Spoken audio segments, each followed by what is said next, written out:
Welcome to episode 30 of today's Candor. I'm your host, Barika. Thank you so much, as always, for taking the time to tune in. Happy holidays and happy new year to everyone. In today's episode, today, I'm discussing when the most important spiritual growth takes place, because a lot of us believe that it takes place when we are in our most peaceful, calm, chill, quiet modes, and that is absolutely not it. That is not true. These moments of spiritual growth, especially the most important ones, take place when we're in the midst of it all. When we are going through war within ourselves, a battle, fighting what decisions we should make, and figuring all of those things out, that is when we are going through that most important spiritual growth. So let's go ahead and dive right into today's episode. I saw a post on Pinterest and it said the most important spiritual growth doesn't happen when you're meditating or on a yoga mat. It happens in the midst of conflict, when you're frustrated, angry, or scared, and you're doing the same old thing, and then you suddenly realize that you have a choice to do it differently. And this is so true. This is absolutely true. Let me read it one more time before we really dive into it. The most important spiritual growth doesn't happen when you're meditating or on a yoga mat. It happens in the midst of conflict, when you're frustrated, angry, or scared, and you're doing the same old thing, and then you suddenly realize that you have a choice to do it differently. This is so true. This is so true because we think sometimes, hey, when I'm just in my peaceful mood, I'm quiet, I may be thinking to myself. We like to think that when we are doing those things, that is when growth comes about. And I'm not saying that none of it does. I'm absolutely not saying that you don't have any growth when you're in those peaceful moments. But your spiritual growth really takes place when you are having to make those difficult decisions. When you're having to really sit back and say, is this good for me? Is A good for me or B good for me? What are the pros and cons of each scenario? What am I gaining? What am I losing if I am losing anything? Just what are the advantages, disadvantages? Like just literally going through that thought process to work through it. That is when, and then of course, when all the emotions are there and your emotions may be running high, that is when you are in the midst of real spiritual growth.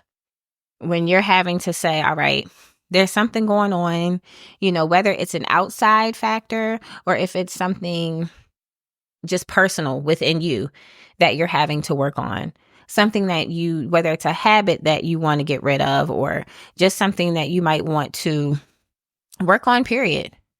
But those battles within yourself where you're like, I have to make a decision, and you know that you have the capacity and the wherewithal to make the decision, and you're like, you know what? I have a choice. I'm able to decide. I don't have to stay in this environment or a situation or something that is making you feel a certain way. When you wake up and you realize, like, hey, I literally can do this different. I have a choice to do this differently. It's like something just knocks you right upside your head. Whether that's you figuring out if you do or don't belong in a relationship, if that's you figuring out if you belong at a job, if a job is a toxic environment, when you're frustrated, angry, when you feel like your emotions are just, you're like, you may become restless. And I'm speaking from experience for sure. When you have to sit back, reevaluate, and look yourself in the mirror like, I know I can do better, or I can put myself in a better situation. I can place myself in a better environment. These are the times when you are really finding the growth, because now what's going to happen when you are now trying to align yourself with a better situation, a better environment, that's when you're going to feel it. So of course, it's like you have to acknowledge it first and foremost. You have to acknowledge whatever it is that's taking place that you feel like you need to change. So now that you've acknowledged it, you're moving out of your comfort zone. And that's when this growth is really starting. And it's uncomfortable, but it's good discomfort. Like we talk about good stress because you know you might be working towards a goal, whether it's, maybe graduating from school, maybe you're finishing, it's just completing something where you know you've achieved a goal. It's that good stress that comes with it that you're like, all right, I got to stay in it. I got to be focused in it, disciplined within it. So that good discomfort is when you're moving out of your comfort zone and you're like, all right, this is going to make me grow, is going to make me look at things differently. I'll have different perspectives of it. You're aligning yourself with the better situation. But until you make that difficult choice to be uncomfortable, you absolutely will sit in the same position you're in. Position, environment, mental state, whatever the case may be. And when you choose, it's at that moment that you choose to say, I no longer can do this, or I no longer will accept whatever it is that you've been accepting or just tolerating. It's at that moment that there's literally a mind shift. There's this mind shift that says, no more of this. Or even if it's not fully getting rid of something, you might be saying that, there's a better way to do this, in a more efficient way. So it may just be tweaking something, but at times it may be literally getting rid of something, 100%. Getting rid of something or someone for that matter. But so once you acknowledge it and you say, all right, I know that I'm going to be out of my comfort zone. And then you start finally experiencing that good discomfort where you're like, okay, this is the discomfort that is making me grow. It's putting me in a different mental state. It's aligning me with what I've been saying that I want and desire, and that honestly I need in order to continue to thrive and flourish. But you have to go with that first step. When you make that first step and you stay in it, it's tough.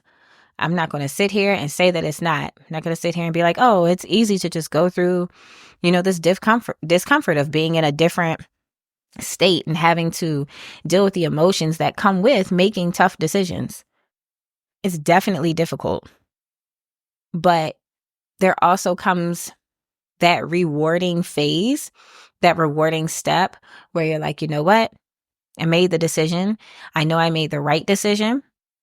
And I can tell you now who feels this the most, and I'm one of these people, the people who usually who do not put themselves first, are the people who feel the most discomfort with this. Because what happens with people who put themselves usually like last, or they're just like, hey, they're just always being selfless. We still have like that 5%, some people, more give or take in our mind that says, are we being selfish for making this decision? Are we, not looking out for the next person? Because that's what we're used to doing. When you're selfless, you're so used to saying, is everybody else good? Is everybody else comfortable? Is everybody else getting what they need and want? And then the selfless person is sitting here like, it becomes exhausting. It's draining. So when you finally wake up and realize, like, you know what? I have to make this decision for me. It's not about anyone else. It's not about hurting anyone else. It's not about malicious intent. It's none of those things. There's no ulterior motive. It's strictly, I have to do what's best for me, like literally for once. And it's still going to come off as selfish to some people, but we don't care about that. For once, you have to literally put that to the side and do this for you. You have to be able to say, I'm doing this for me. And you have to stick to it. Like literally, you have to stand on that. Because if you don't, then you fall right back into the old cycle. And the old cycle wasn't doing anything for you. The old cycle was uncomfortable. And if I have to tell you which discomfort I'd rather choose, it's the one where I'm growing.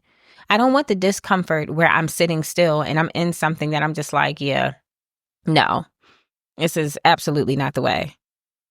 If I have to choose between two types of discomfort, I'm definitely going with the growth discomfort. Get out of that comfort zone where everything is familiar, and because the familiarity doesn't make it better. So now you're just used to BS. And I tell people, I'm good on that. Like it's definitely easier said than done. But once you figure out like, all right, this familiarity is literally, it's BS. And it's only familiar because it's been a habit over whatever amount of time. And so you're used to doing something or dealing with something, dealing with somebody But I'm telling you, once you wake up and say, no more, I need to make a move. And what happens is like all of these, even in the discomfort, all of these different thoughts come to you. Positive thoughts, aligned thoughts, because that's what you start to attract. When you make a decision, when you make the better decision for you and you know you're doing what's best for you, you start to attract the aligned thoughts. And the aligned thoughts are now giving you ways to work through this discomfort, work through the growth, grow through the discomfort.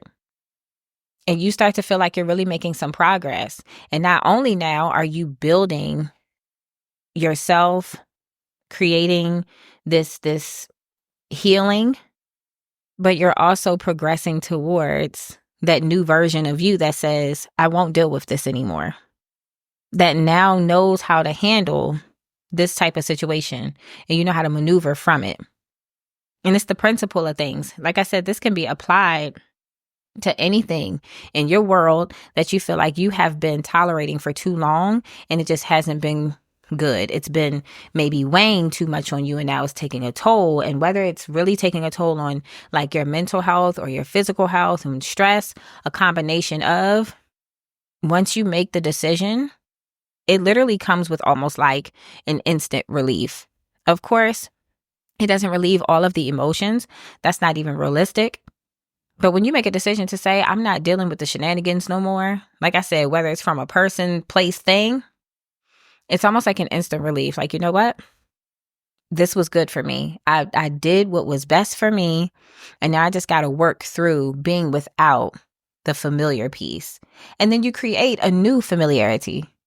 You create that new familiarity that not only does it feel better because you don't feel like you're tolerating something or putting up with some crap, but now it's new for you. It feels good. It's becoming familiar.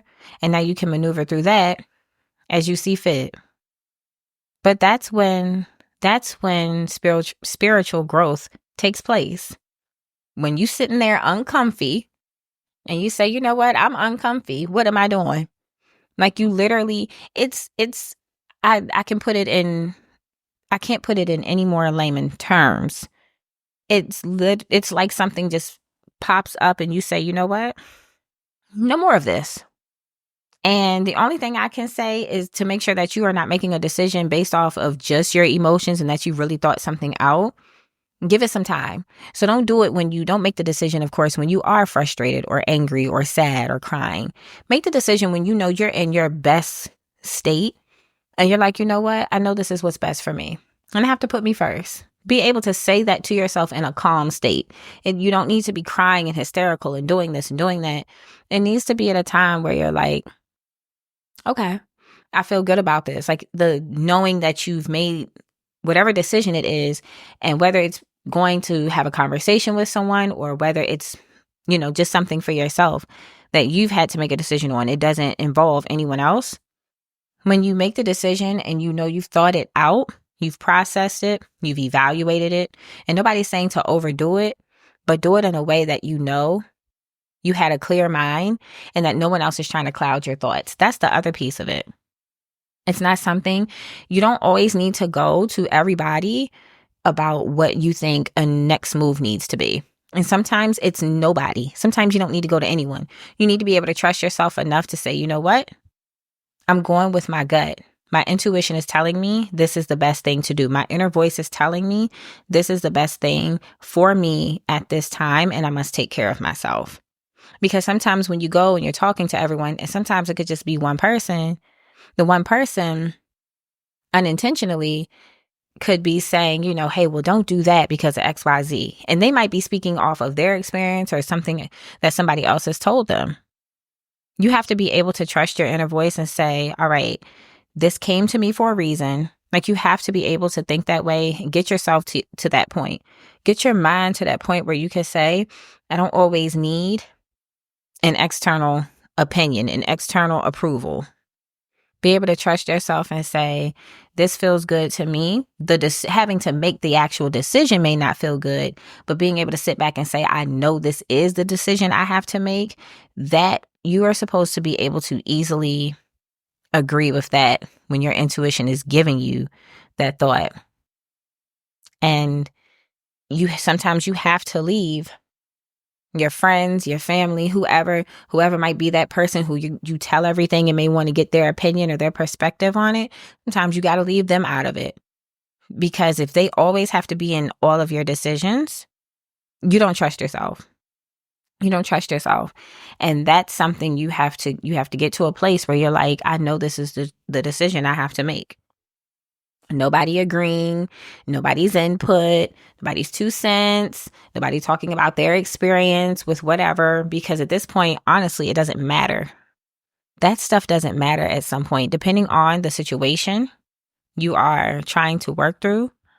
Somebody's 2 cents isn't going to matter, because they are going off of how they handle things, their principles, and then they're also going off of whatever the situation it was that they were trying to figure out and make a decision about.